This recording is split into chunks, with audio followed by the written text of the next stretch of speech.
સાવલી નગરપાલિકા વિસ્તારમાં ગટર ઉભરાવાની કાયમી સમસ્યાનો ભોગ બનતા નગરજનો રાજ્યભરમાં તાલુકા જિલ્લા પંચાયત સહિત તમામ નગરપાલિકાઓની ચૂંટણીઓનો માહોલ જામ્યો છે અને શાસક અને વિપક્ષ બંનેએ તૈયારીઓ આરંભી દીધી છે ત્યારે ગત ટર્મમાં સાવલી નગરપાલિકામાં ભાજપાનું શાસન હતું અને આજે સાવલી નગરપાલિકા વિસ્તારમાં ગંદકી અને ઉભરાતી ગટરોની સમસ્યા માટે રોષ ઠાલવ્યો હતો।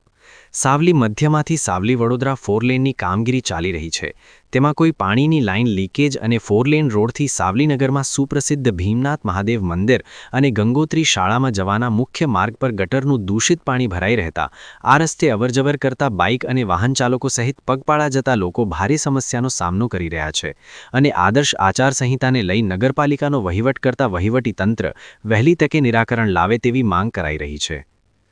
આશા ન્યૂઝ ગુજરાતી રિપોર્ટર સૈયદ મુસ્તાક અલી, સાવલી। સાવલીથી ઉદલપુર ફાટક જવા માટેનો રસ્તો બની રહ્યો છે।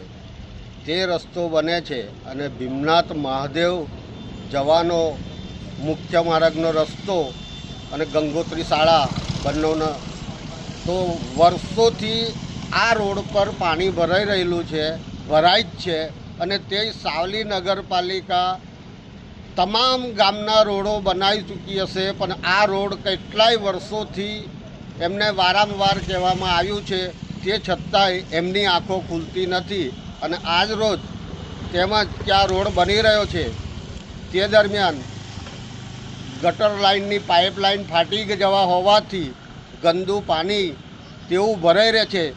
તો આ ભીમનાથ મંદિરને ગંગોત્રી શાળામાં જવા આવવાના છોકરાઓને, ભાવિ ભક્તોને, તમામ લોકોને અડચણરૂપ છે। તે દરમિયાન સાવલી નગરપાલિકા પ્રમુખશ્રીને તેમાં અમે વિનંતી કરી રહ્યા છે કે આ રસ્તાનું વહેલી તકે કામ લેવું।